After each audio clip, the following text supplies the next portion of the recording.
तो hello friend, welcome back to my channel physics signal of success. तो आज हम लोग बेसिक मैथ में सीखने वाले हैं प्रोग्रेशन के बारे में। ठीक है, तो देखते हैं प्रोग्रेशन होता क्या है। ठीक है, तो प्रोग्रेशन में हम लोग 3 टाइप के प्रोग्रेशन देखेंगे। ठीक है, कौन कौन सा? अर्थमेटिक प्रोग्रेशन, उसके बाद ज्योमेट्रिक प्रोग्रेशन और हार्मोनिक प्रोग्रेशन। क्लियर? तो बात करते हैं भाई, इसको हम लोग बोलते हैं सीक्वेंस एंड सीरीज। सीक्वेंस इसको हम लोग क्या बोलते हैं? इसको हम लोग बोलते हैं सीक्वेंस एंड प्रोग्रेशन।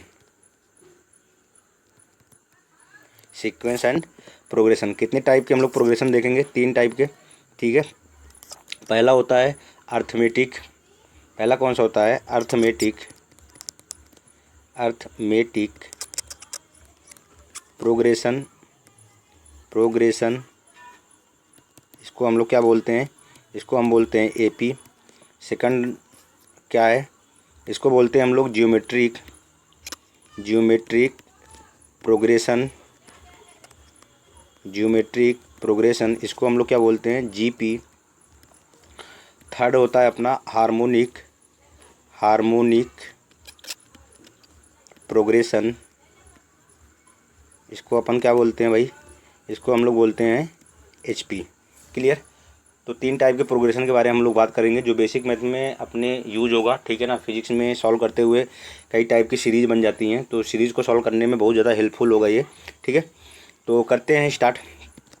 पहला अपन देख लेते हैं कौन सा? Arithmetic progression.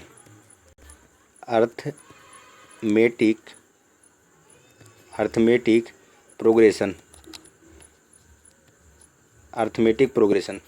ठीक है, ये क्या चीज़ होती है भाई? तो ये क्या होता है कि जैसे कोई नंबर अगर लिखा हुआ है तो उनके बीच में एक सेम अगर डिफरेंस रहता है, उसको हम लोग क्या बोलते हैं? अर्थमेटिक। एग्जाम्पल की बात मैं करूँ, जैसे मैं बोलूँ 1 2 3 4 5, तो ये सारे नंबर किस में हैं? ये सारे नंबर एपी में हैं। भाई एपी में मैं क्यों बोल रहा हूँ? क्योंकि मैं अगर यहाँ पे देखूँ 1 और 2 के बीच में डिफरेंस कितने का है? 1 का। 2 और 3 के बीच में डिफरेंस कितने का है? 1 का। ठीक है, 3 और 4 के बीच में डिफरेंस कितने का है? 1 का। 4 और 5 के बीच में डिफरेंस कितने का है? 1 का है। दैट इज़ ये नंबर सेम पैटर्न पे क्या हो रहा है? रिपीट हो रहा है। दैट इज़ अगला नंबर क्या होगा मैं ईजिली बता सकता हूँ। दैट इज़ अगले नंबर में कितना ऐड करूँगा मैं? 1 ऐड करूँगा तो अगला नंबर आ जाएगा। कितना आ जाएगा? 6। अगला नंबर कौन सा हो जाएगा? 6। तो सबके बीच में सेम डिफरेंस है, तो इसी डिफरेंस को हम लोग क्या बोलते हैं? Common difference. कॉमन डिफरेंस कितना है? मैं अगर बात करूं 1। जो पहला टर्म होता है उसको बोलते हैं first term of AP. Arithmetic progression का फर्स्ट टर्म कितना है भाई? 1। 5 यहाँ पे अगर लास्ट टर्म है तो मैं लास्ट टर्म की बात करूँगा तो लास्ट टर्म मेरा कितना हो जाएगा बताओ? लास्ट टर्म मेरा हो जाएगा 5। दैट इज़ लास्ट टर्म में कितना हो जाएगा? 5। क्लियर? ठीक है, अब बात करते हैं इसके जनरल फॉर्म की। भाई इसका जनरल फॉर्म क्या होता है? तो इसके जनरल फॉर्म की बात कर लेते हैं यहाँ पे। अगर मैं जनरल फॉर्म लिखूँ किसी एपी का,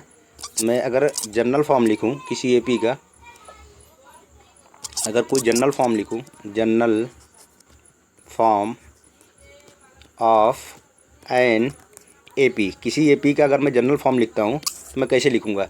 तो मैं लिखूँगा ए प्लस डी, फिर a प्लस 2d, फिर a plus 3d up to so on. That is last term कितना होगा भाई? लास्ट टर्म जो मेरा होगा वो कितना हो जाएगा? a plus n minus 1d।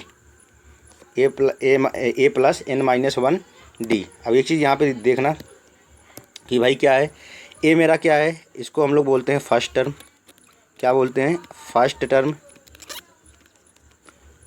और डी मेरा क्या है? डी को हम बोलते हैं कॉमन डिफरेंस। डी को क्या बोलते हैं? Common difference. आई बात समझ में? मैं अगर बोलूँ लास्ट टर्म मेरा कितना है? That is last term. तो लास्ट टर्म मेरा कितना हो जाएगा भाई? लास्ट टर्म हो जाएगा, इसको लिखते हैं टी nth करके। और टी nth कितना हो जाएगा? Means last term. तो ये कितना हो जाएगा? a plus n minus 1d। Clear? और दिख भी रहा होगा कि लास्ट टर्म कितना है, क्योंकि यहाँ पे मैं जब दूसरा लिख रहा हूँ तो यहाँ पे देखो कितना आ रहा है 1, यहाँ पे तीसरा टर्म लिख रहा हूँ तो कितना आ रहा है 2। दैट इज़ अगर मैं एनवा टर्म लिखूंगा तो n-1 यहाँ पे आना चाहिए, बिल्कुल ऐसे ही आएगा। ठीक है, डिफरेंस की बात करूँ तो सब में देखो डिफरेंस डी का है, a प्लस डी अपान में माइनस ए, तो ए से A cancel, D A plus 2d minus A plus 2d A plus D, जैसे ही माइनस में करूँगा इसमें भी डी आएगा, तो सब में डिफरेंस कितने का है डी, तो उसी को हम लोग क्या बोलेंगे कॉमन डिफरेंस, दैट इज़ अगला टर्म माइनस पिछला टर्म। ठीक है, क्लियर हो गया यहाँ पे। अगर कोई ये बोल दे यहाँ से, और कुछ चीज़ें हम लोग देख सकते हैं। हाँ, अगर कोई बोले कि भाई कोई एपी है, कोई एपी सीरीज है, ठीक है, तो nth टर्म बताओ, अगर nth टर्म निकालना है of nth term of AP, किसी एपी का nth टर्म क्या होगा, तो क्या होगा टी एन, अभी लिखे हम लोग क्या लिखते हैं n-1 इंटू डी। जब हम लोग nth टर्म निकालेंगे किसी एपी का तो क्या लिखेंगे कि T N is equal to n-1 D. Clear.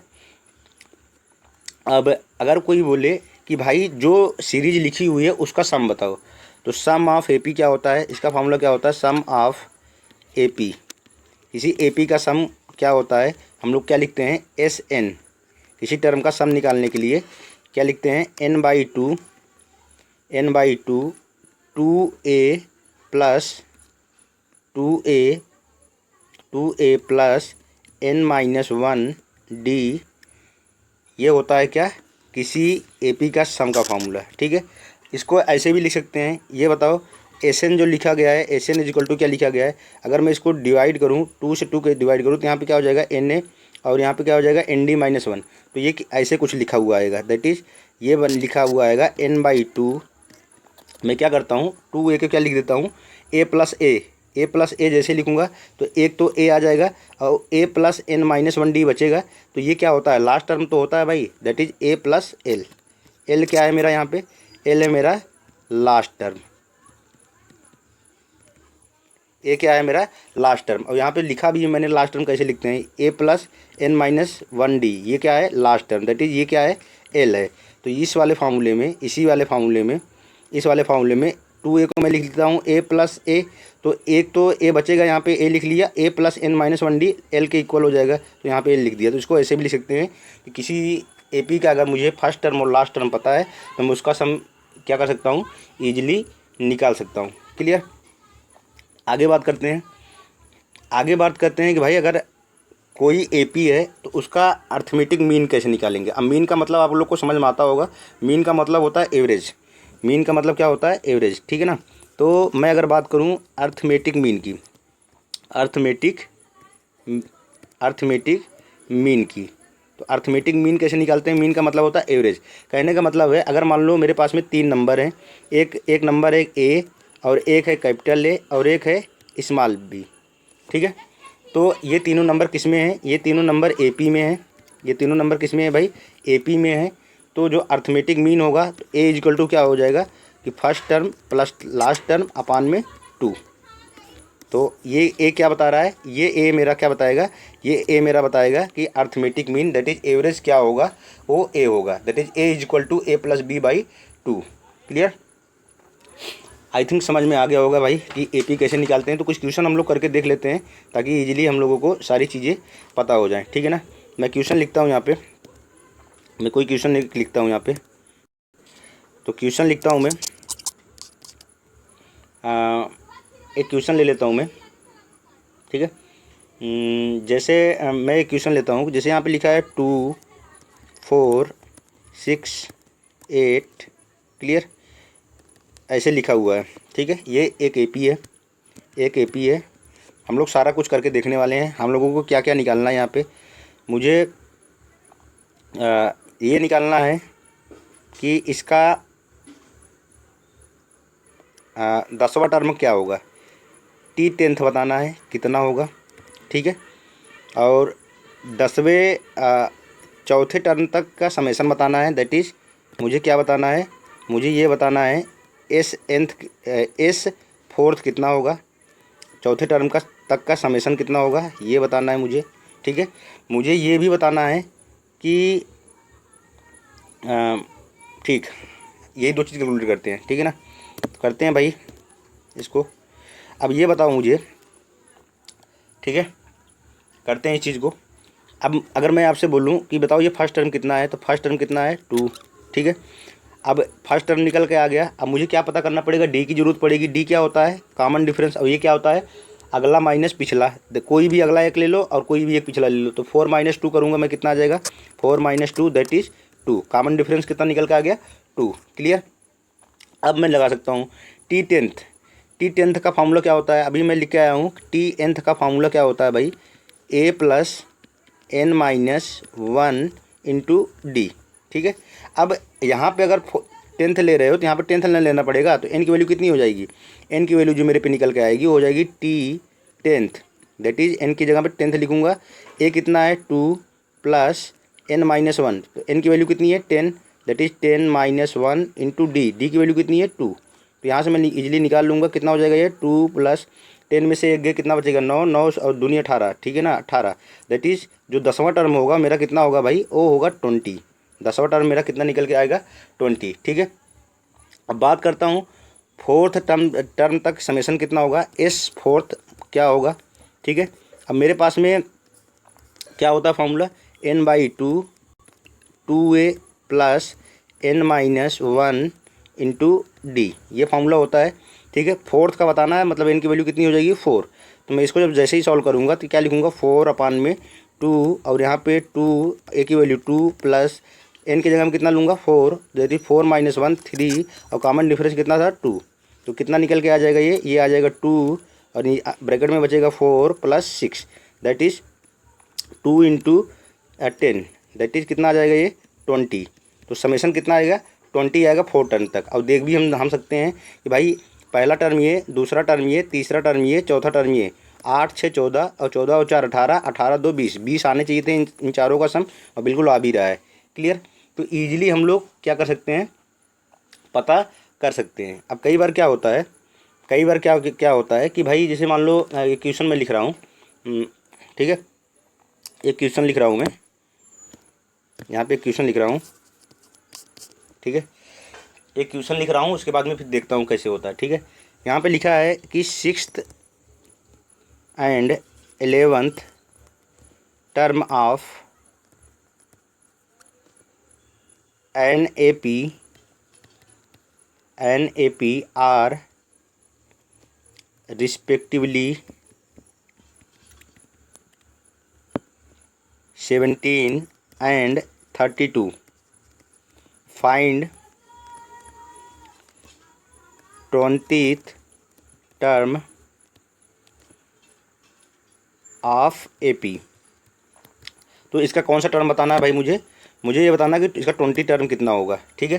किसी AP का छठा टर्म और 11 टर्म दिया है, तो मुझे उसका कौन सा बताना है 20 टर्म। तो भाई छठे टर्म के लिए मैं फार्मूला, मेरे पास फार्मूला क्या होता है टर्म निकालने का, मैं क्या लिखता हूँ Tnth = a + n - 1 d। मेरे पे ये फार्मूला होता है, ठीक है, मेरे पे ये फार्मूला होता है Tnth = क्या होता है a + n - 1 d। क्लियर। अब यहाँ से मैं क्या कर सकता हूँ, यहाँ से मैं 6 टर्म के लिए निकाल सकता हूँ। तो 6 में जैसे ही लिखूँगा T6 छठा टर्म में लिखूँगा, तो ए मेरे पे कितना है मुझे पता ही नहीं है कितना है, n कितना है, n की वैल्यू 6 हो जाएगी। तो 6 - 1 दैट इज़ 5 और इनटू में d कितना है मुझे ये भी नहीं पता है। तो यहाँ से मैं एक इक्वेशन बना लूँगा a + 5d, और मुझे दिया है कि छठा टर्म कितना है 17 है, 17 = ये एक इक्वेशन हो गई। ऐसे ही मैं क्या करूँगा 11 टर्म के लिए एक इक्वेशन लिखूँगा दैट इज़ T11th = कितना हो जाएगा फर्स्ट टर्म + 11th - 1 करूँगा, यहाँ पे क्या करूँगा 11 - 1 d दैट इज़ ये क्या बन जाएगा a + 10d = 32, इक्वेशन नंबर 2। तो दो इक्वेशन, दो वेरिएबल, इजीली हम a और d निकाल सकते हैं, ठीक है ना, a और d निकाल सकते हैं। तो इसको जब हम लोग सॉल्व करेंगे तो हमारे पास में क्या आने वाला है भाई, इसको हम लोग जब सॉल्व करेंगे दोनों इक्वेशन को, तो यहाँ पे माइनस ले लेता हूँ, ये माइनस ये माइनस, तो यहाँ से क्या हो जाएगा -5d = क्या हो जाएगा, दो इक्वेशन दो वेरिएबल सॉल्व करना आता ही होगा सब लोगों को भाई, ठीक है ना। तो यहाँ से कितना हो जाएगा -15, तो d की वैल्यू कितनी आ जाएगी मेरे पास में 3, d की वैल्यू 3, और d की वैल्यू जैसे 3 आ गई तो किसी एक इक्वेशन में मैं पुट करूँगा तो मुझे किसी वैल्यू मिल जाएगी, ए की वैल्यू मिल जाएगी। ठीक है, तो इस वाले इक्वेशन में मैं डी की वैल्यू पुट करता हूँ तो मेरे पे क्या निकल के आ जाएगा, यहाँ से निकल के आएगा मेरे पे ए प्लस डी की वैल्यू 3 आई थी, ये 15 हो जाएगा equal to 17। That is A की वैल्यू कितनी निकल के आ गई, 2। अब मेरे पे ए की वैल्यू निकल के आ गई, डी की वैल्यू निकल के आ गई। मुझे 20 टर्म पूछा है तो आराम से निकाल सकता हूँ मैं। तो T20 क्या लिखूँगा, T20 इक्वल टू क्या लिखूँगा, A plus n-1 that is 20-1 into D. ठीक है, ए की वैल्यू कितनी है मेरे पे, अभी निकल के आया हूँ 2 और प्लस 20-1 कितना हो गया 19 और डी की वैल्यू 3। तो यहाँ से कितना हो जाएगा 2 + 57 दैट इज़ 59 जो होगा ये किसकी वैल्यू होगा, ये 59 वैल्यू होगा 20वें टर्म की वैल्यू। ठीक है ना, तो ईजिली हम लोग सारी चीज़ों को कर सकते हैं भाई। ठीक है ना, कोई बहुत बड़ी चीज़ नहीं है। ठीक है, तो एपी में इसी तरीके से हम लोग सारे कुछ करने वाले हैं। अगला हम लोग देख लेते हैं, अगला हम लोगों का कौन सा है, अगला हम लोगों का है जियोमेट्रिक प्रोग्रेशन। दूसरा जो है इसको क्या बोलते हैं, जियोमेट्रिक प्रोग्रेशन, जियोमेट्रिक प्रोग्रेशन। ठीक है, इसी को हम लोग क्या बोलते हैं, जीपी।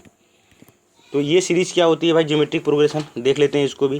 तो इसमें क्या होता है कि इसमें कोई नंबर मल्टीप्लाई हुआ रहता है। दैट इज़ जैसे मैं यहाँ पे बोलूँ 2, ठीक है, और यहाँ पे लिखूँ मैं 2 का स्क्वायर, और यहाँ पे लिखूँ मैं 2 की पावर 4, यहाँ पे लिखूँ मैं 2 की पावर 6, यहाँ पे लिखूँ मैं 2 की पावर 8।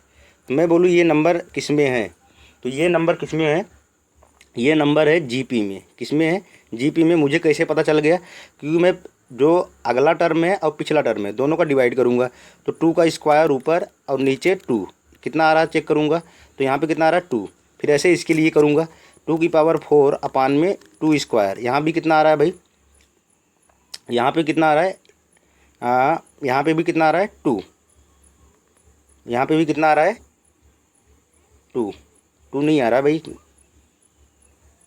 यहाँ पे कुछ गड़बड़ हो गया है। यहाँ 2 की पावर 2 की पावर 1 लिखा हूँ ना मैं, तो ये वाला टर्म काट दो। ठीक है ना, ये वाला। ठीक है, ये सीरीज नहीं बनेगी फिर जीपी की, हम लोग को तो जीपी सीखना है। तो क्या करूँगा मैं, इन दोनों का डिवाइड करूँगा। तो 2 की पावर 4 अपान में 2 की पावर 2, तो मेरे पास में क्या बचेगा 2 की पावर 2 दैट इज़ 4 आ रहा है। ऐसे ही मैं इसके बीच में करूँगा, तो मैं इसके बीच में करूँगा 2 की पावर 6, अगला माइनस पिछला, डिवाइड विथ पिछला, माइनस नहीं करना इसमें, क्यों एपी में माइनस होता है। तो यहाँ पे क्या आ जाएगा, यहाँ भी 4 आने वाला है। ऐसे 2 की पावर 8 अपान में 2 की पावर 6, यहाँ भी कितना आएगा 4। तो मैं क्या देख रहा हूँ, यहाँ पे हर एक नंबर के बीच में ना एक रेशियो आ रहा है, हर एक नंबर के बीच में एक रेशियो आ रहा है। और रेशियो क्या है, इस नंबर के बीच में रेशियो कितना है 4, इस नंबर के बीच में रेशियो कितना है 4, इसमें क्या है। तो वहाँ पे कॉमन डिफरेंस सेम आ रहा था, यहाँ पे क्या आएगा कॉमन रेशियो, यहाँ पे हम लोग क्या बोलेंगे कॉमन रेशियो, और कॉमन रेशियो कितना है 4। ठीक है ना, पहला टर्म वही रहने वाला है ए। तो फर्स्ट टर्म की अगर बात करें दैट इज़ फर्स्ट टर्म, तो फर्स्ट टर्म कितना है यहाँ पे फर्स्ट टर्म है 2 का स्क्वायर दैट इज़ वो भी कितना है 4। क्लियर। लास्ट टर्म की बात करें तो लास्ट टर्म भी वही निकल के आने वाला है। ठीक है, तो हम लोग पहले जनरल, ये तो एक मैंने बता दिया कि एग्जाम्पल लेके हम जनरल देखते हैं कि किसी भी एपी का जनरल क्या होता है। तो general form of GP, AP का नहीं जीपी का, general form of an AP, किसी एपी का जनरल फॉर्म क्या होता है। तो कैसे होता है भाई, ए रहेगा ए आर, फिर ए आर स्क्वायर, फिर ए आर क्यू। ठीक है, मैं अगर लास्ट टर्म की बात करूं तो क्या आ जाएगा ए आर की पावर कितना n-1, ए आर की पावर n-1, क्योंकि मैं जैसे ही तीसरा टर्म लिख रहा था यहाँ पे 2 आ रहा था, चौथा टर्म लिख रहा था 3 आ रहा था। इसका मतलब अगर मैं एन की nवां टर्म लिखूँगा, मैं nवां टर्म लिखूँगा तो वहाँ पे क्या आ जाएगा, यहाँ पे एक कम। जैसे यहाँ पे चौथा लिख रहा था 3 आ रहा था, तो n-1 आ रहा था। दैट इज़ यहाँ पे एन टर्म लिखूँगा तो वहाँ पे कितना आ जाएगा n-1। और यहाँ पे क्या होगा कि सब में क्या होगा, रेशियो सेम होगा। दैट इज़ अगला डिवाइड विथ पिछला, वहाँ पे माइनस हो रहा था यहाँ पे डिवाइड होगा, अगला डिवाइड विथ पिछला, अगला डिवाइड विथ पिछला। तो सब में रेशियो कितना आ रहा है आर।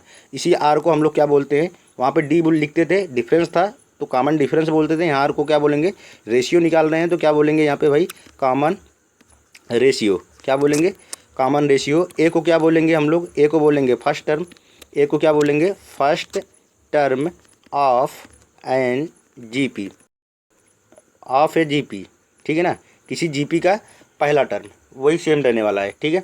अब बात करते हैं nth टर्म कैसे निकालेंगे। तो ये मैंने बताया ना कि ये तो कौन टर्म है भाई, ये वाला टर्म जो है, ये टर्म जो अपने पास में लिखा है ये nth टर्म तो है, लास्ट टर्म है ना, इसको nth टर्म बोल लो या फिर लास्ट टर्म बोल लो, बात तो सेम ही है। तो अब हम कुछ फॉर्मूले यहाँ से लिखते हैं, ठीक है, जो अपन इसको यूज़ करेंगे। तो अगर मैं बोलूँ nth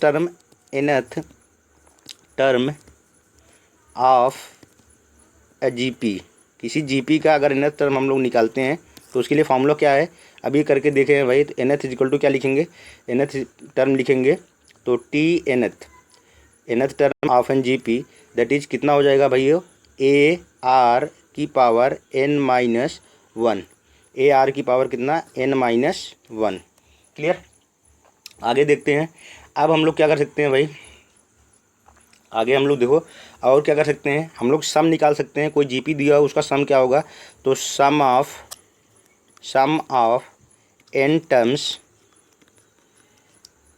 ऑफ जीपी, किसी जीपी का nth टर्म का सम क्या होगा, तो एस एन इक्वल टू होता है ए वन माइनस आर की पावर n डिवाइड में वन माइनस आर, ठीक है। ये कब होता है, शर्त क्या होनी चाहिए, if R less than one, जब आर क्या हो जाएगा वन से कम रहेगा तब इस फार्मूले को हम लोग यूज करेंगे। जब आर क्या हो जाएगा वन से कम होगा तब इस फार्मूले का हम यूज करेंगे, ठीक है ना। बात करते हैं आर जब एक से बड़ा होगा तब कौन सा फार्मूला लगाएंगे, कुछ नहीं करना है, वही फार्मूला है, बस एक माइनस का मल्टीप्लाई कर देंगे तो क्या हो जाएगा ये क्या हो जाएगा आर की power n minus one upon में क्या आर माइनस वन। ये किसके लिए होगा भाई, कब होगा, जब आर क्या हो मेरा वन से बड़ा हो। क्लियर। अगर कोई बोले कि भाई सम ऑफ इनफाइनाइट टर्म, ठीक है, कोई मेरे पे ये बोले कि भाई कोई जीपी है उसका इनफाइनाइट टर्म का सम निकालो, sum of GP infinite term. Infinite term का मतलब क्या हुआ कि उसमें टर्म कहाँ तक है, इन्फिनिटी तक है। कहाँ तक है भाई, इन्फिनिटी तक है, उसका सम क्या होगा। तो अगर आर मेरा आर मेरा अगर वन से बड़ा है तो उस केस में क्या करेंगे, उस केस में जो सम होगा वो कितना होगा, इनफाइनाइट। अगर आर मेरा if R less than one, अगर आर एक से छोटा है, अगर आर एक से छोटा है तो उस केस में कौन सा फार्मूला लगाएंगे, एस एन इक्वल टू कितना ए अपान में वन माइनस आर। क्या लगाएंगे, S N equal to A upon में वन माइनस आर। ये फार्मूला हम लोग यूज करने वाले हैं, ठीक है। आगे बात कर लेते हैं। जैसे हम लोगों ने अर्थमेटिक मीन देखा था, जैसे हम लोगों ने अर्थमेटिक मीन देखा था वैसे ही हम क्या देखेंगे, जियोमेट्रिक मीन क्या होता है। अब वही जैसे मान लो कोई नंबर है ए कामा जी कामा बी, ठीक है। अब ये तीनों नंबर किस में है, जीपी में है, तो जो ज्योमेट्रिक मीन होगा वो जी इक्वल टू क्या होगा, ये बीच वाला नंबर जी इक्वल टू होगा अंडर रूट में ए इंटू बी। ये वाला फार्मूला हम लोग यूज करने वाले हैं, ठीक है। अब फटाफट से हम लोग देखते हैं भाई, क्वेश्चन देख लेते हैं, ठीक है। कुछ क्वेश्चन देख लेते हैं हम लोग, उसके बाद में फिर सारी चीज़ें करते हैं। तो क्वेश्चन मैं लिख रहा हूँ यहाँ पे, लिख रहा हूँ, ठीक है। तो ईजिली समझ में आ जाएगा कि जीपी को कैसा टर्म निकालते हैं, ठीक है ना, और कैसे यूज करते हैं। जैसे मेरे पे लिखा हुआ है यहाँ पे 3 का स्क्वायर कामा 3 का पावर 4, यहाँ पे 3 की पावर 6 एंड 3 की पावर 8, 3 की पावर कितनी 8, 3 की पावर 8, ठीक है। अप टू ऐसे लिखा हुआ है, कहाँ तक, 3 की पावर ऐसे टर्म लिखा हुआ है, ठीक है ना। तो यहाँ से मुझे ये बताना है कि इस सीरीज़ का 10th टर्म क्या होगा, मुझे ये कैलकुलेट करना है कि सम ऑफ 3 टर्म का सम क्या होगा, ये कैलकुलेट करना है। एंड हाँ बस यही कैलकुलेट करना है, ठीक है, बाकी आगे करेंगे। अब देखो यहाँ पे मुझे टी टेंथ लिखना है, और टी टेंथ के लिए मुझे पता है कि भाई कौन सा फार्मूला लगाते हैं जीपी के लिए। ये सीरीज जीपी में पहले है कि नहीं चेक करनी पड़ेगी, क्योंकि सब में रेशियो कितना है। अगर मैं कॉमन रेशियो की बात करूँ तो अगला माइनस पिछला 3 की पावर 4 अपान में 3 की स्क्वायर, तो यहाँ पे कितना बच रहा है 3 स्क्वायर बच जा रहा है, दैट इज़ 9। ठीक है, दैट इज़ 9। और ऐसे ही इसमें भी चेक करूँगा, यहाँ पे भी 9 है, यहाँ पे भी 9 है। इसका मतलब ये जो सीरीज़ है किस में है, जीपी में। पहले मुझे चेक करनी पड़ेगी जीपी में है कि नहीं है। क्लियर। तो अब ये टर्म किस में है, जीपी में है। अब यहाँ से मैं क्या निकाल लिया, कॉमन रेशियो। अब मैं अच्छी तरह से जानता हूँ कि भाई टी एंथ टर्म जब निकालते हैं किसी जीपी का तो क्या लिखते हैं, ए आर की पावर n-1। ठीक है, तो ए की वैल्यू कितनी है यहाँ पे, अगर मैं ए की बात करूँ तो पहला टर्म कितना है 3 का स्क्वायर, दैट इज़ 9। कितना है 9 मल्टीप्लाई आर की वैल्यू अभी निकाल के आए हैं, कितना है 9, और 9 की पावर कितना n-1। कौन सा टर्म निकाल रहे हो भाई, टेंथ टर्म निकाल रहे हो। तो 9 की पावर कितना हो जाएगा ये 10-1, 9 की पावर 10-1, क्यों टेंथ टर्म निकाल रहे हो ना, तो यहाँ पे n की वैल्यू कितनी लोगे 10। ठीक है ना, तो यहाँ से मेरे पे क्या निकल के आएगा 9 मल्टीप्लाई 9 की पावर 9। तो जब बेस सेम हो तो पावर क्या होती है, जुड़ जाती है। इसका पावर कितना है 1, 9 1 कितना हो गया 10, दैट इज जो टेंथ टर्म होगा वो मेरा कितना होगा 9 की पावर 10th, 9 की पावर 10th। ठीक है ना। अगर 3 की पावर में लिखना चाहूँ तो मैं इसको ऐसे भी लिख सकता हूँ, ये 3 का स्क्वायर की पावर 10, दैट इज़ 3 की पावर 20, 3 की पावर 20 जो होगा मेरा 10वां टर्म होगा। बात करूँ सम ऑफ 3 टर्म, 3 टर्म का सम क्या होगा, तो फिर से वही चीज़ करते हैं भाई। 3 टर्म का सम क्या होगा, 3 टर्म का सम क्या होगा, तो यहाँ पे लिखता हूँ S3। तो सम का फार्मूला क्या होता है, पहले चेक करना पड़ेगा आर की वैल्यू कितनी आई थी मेरी 9, ए की वैल्यू भी कितनी थी 9। चेक करना पड़ेगा आर 1 से छोटा तो नहीं है, बिल्कुल छोटा नहीं है, आर 1 से बड़ा है। और जब आर 1 से बड़ा रहता है तो हम लोग कौन सा फार्मूला लगाते हैं, एसेंथ इक्वल टू क्या लिखते हैं, ए आर की पावर n-1 अपान में r-1, ये फार्मूला लगाते हैं। यहाँ से लिखेंगे एस थर्ड कितना हो जाएगा, सम ऑफ थर्ड टर्म क्या हो जाएगा, ए की वैल्यू कितनी 9, आर की पावर n, आर की वैल्यू कितनी है 9, 9 की पावर n, दैट इज 9 की पावर कितना 3 -1 अपान में r-1, आर की वैल्यू कितनी है 9 और 9 -1। ठीक है, तो यहाँ से करेंगे कैलकुलेट इसको, 9 मल्टीप्लाई ये कितना हो जाएगा, 9 का मल्टीप्लाई 9 में करेंगे तो 81, 81 का मल्टीप्लाई कितने के 9 में करेंगे तो कितना हो जाएगा भाई, ये हो जाएगा 729, और 729 में से एक माइनस करोगे तो 728 आएगा, 728, दैट इज़ जो ब्रैकेट में पार्ट लिखा हुआ है उसकी वैल्यू कितनी निकल के आने वाली है 728। क्लियर। 9 - 1 कितना होता है 8। ठीक है, ये 8 से कैंसिल हो जाएगा, तो यहाँ पे 4 और यहाँ पे 1। ठीक है, तो जो टर्म आएगा कितना आ जाएगा 9 1 जा 9, और यहाँ पे कितना 369। तो यहाँ तक टर्म जो है सब 3 टर्म का सम कितना आ जाएगा 369। और करके देख भी सकते हो, यहाँ पे जो 3 स्क्वायर है, 3 स्क्वायर की वैल्यू और 3 की पावर 4, ये मतलब यहाँ तक का सम मुझे पूछ रहा था कि इन तीनों को जोड़ेंगे तो कितना आएगा। तो अब इजीली हम लोग निकाल भी सकते हैं, छोटा है इसलिए अब फार्मूला रहेगा कितने भी बड़ी टर्म हो हम लोग निकाल सकते हैं। तो यहाँ से 3 टर्म को जब जोड़ोगे तो 369 तुम्हारे पास में आने वाला है। क्लियर।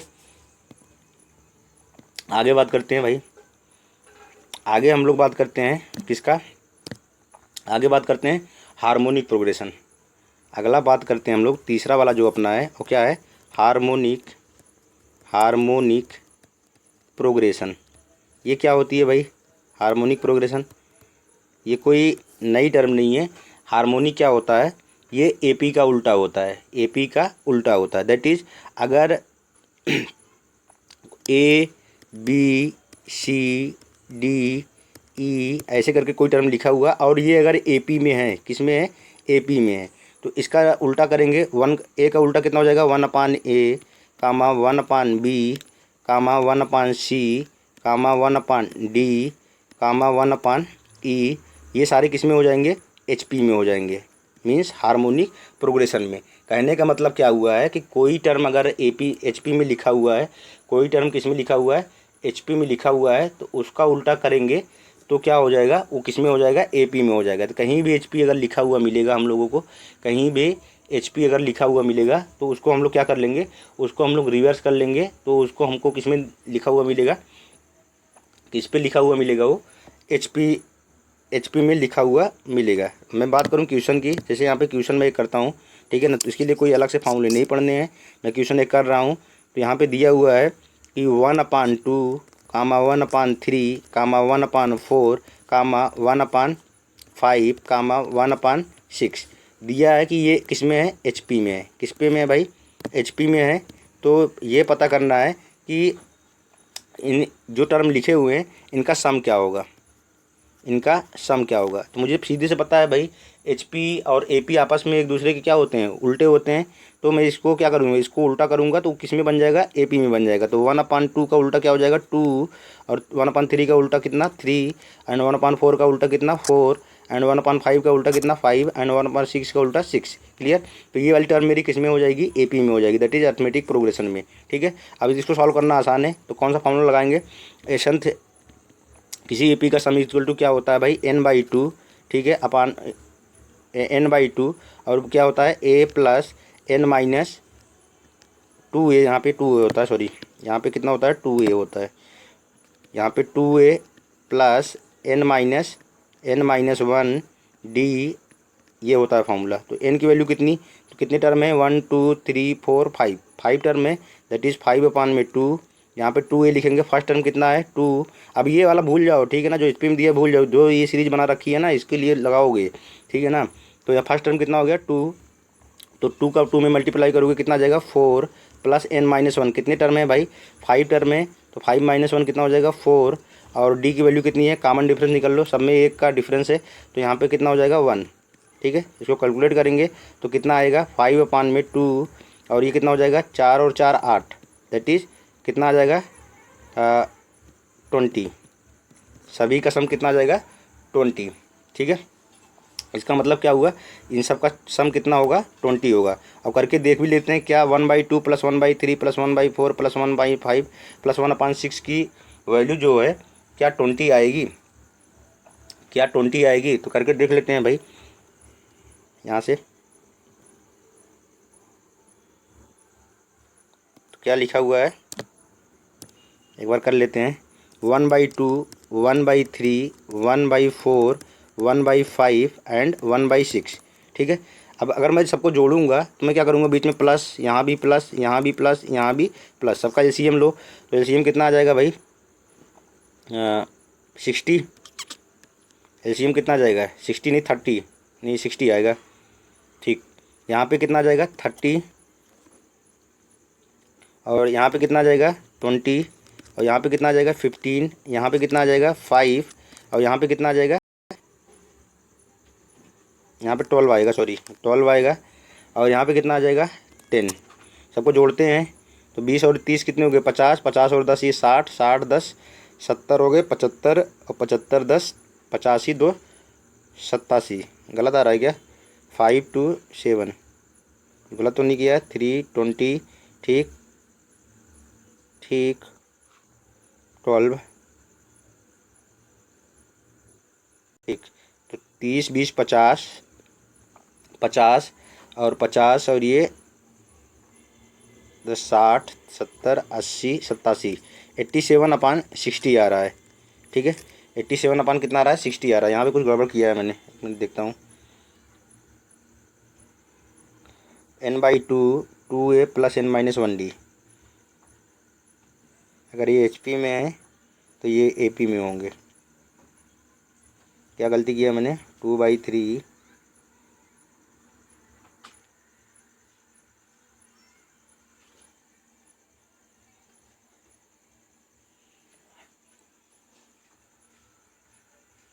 तो ये n/2 सही किया हूँ,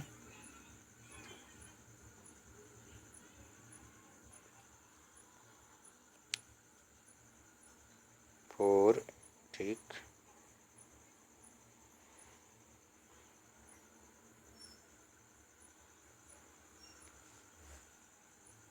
20, ठीक। अच्छा सॉरी, ये AP का समेसन आया हुआ है, किसका समेसन आया हुआ है एपी का, तो इजीली हम लोग कर सकते हैं भाई, इसमें कोई दिक्कत वाली बात नहीं है। क्योंकि ये टर्म जो बन गया है एपी बन गया है, तो मैं 2 3 4 5 6 का समेसन निकाला हूँ, ना कि इसका रिवर्स का निकाला हूँ। क्लियर? तो आई थिंक समझ में आ गया होगा। ये जो हम लोग चीज़ कर रहे हैं, ये एचपी का सम लिख रहे हैं। क्या लिख रहे हैं? एचपी का सम जो टर्म लिखा हुआ था। मुझे ये काम थोड़ी नहीं करना है, मुझे एचपी को तो किस में चेंज करना है? एपी में चेंज करना है। क्लियर? आई थिंक समझ में आ गया होगा कि मैं मेरे कहने का मतलब क्या है, कि ये टर्म जो लिखी थी ये एचपी की टर्म थी भाई, उसको मैंने क्या किया है? एपी में कन्वर्ट किया है। तो जो मेरा सम आ रहा था यहाँ पे 14 है, ये जो निकल के 20 निकल के आ रहा था ना, ये एपी का सम है, जो अब एपी बन चुकी है। आई बात समझ में? क्लियर? तो कुछ नहीं करना है, एपी अगर दिया हुआ है तो उसको हम लोग क्या करेंगे, उसको उसका रिवर्स कर लेंगे, तो मेरे पे क्या मिल जाएगा? एचपी मिल जाएगा। या एचपी लिखा गया है तो उसका उल्टा करेंगे, क्या बन जाएगा? एपी बन जाएगा। क्लियर? आई थिंक समझ में आ गया होगा जो चीज़ मैं कहना चाह रहा था। ठीक है, तो अपने ये अपना प्रोग्रेशन जो है पूरा का पूरा ख़त्म हो गया, जितना हम लोग का यूज होना है। ठीक है, बाकी क्वेश्चन वगैरह आएंगे तो उसमें हम लोग देखेंगे। ठीक, तो करते हैं क्लास को एंड यहाँ पे भाई। ठीक है ना? तो आई थिंक सारा कुछ समझ में आ गया होगा एपी का। अगर नेक्स्ट क्लास में हम लोग लेने वाले फंक्शन और उनके ग्राफ के बारे में। ठीक है, तो करते हैं क्लास को एंड, और तब तक के लिए भाई देखो, वीडियो को लाइक करना और शेयर करना, सब्सक्राइब करना। Thank you for watching my channel. और वीडियो को लाइक करो, शेयर करो, सब्सक्राइब करो। तो मिलते हैं नेक्स्ट क्लास में। Thank you.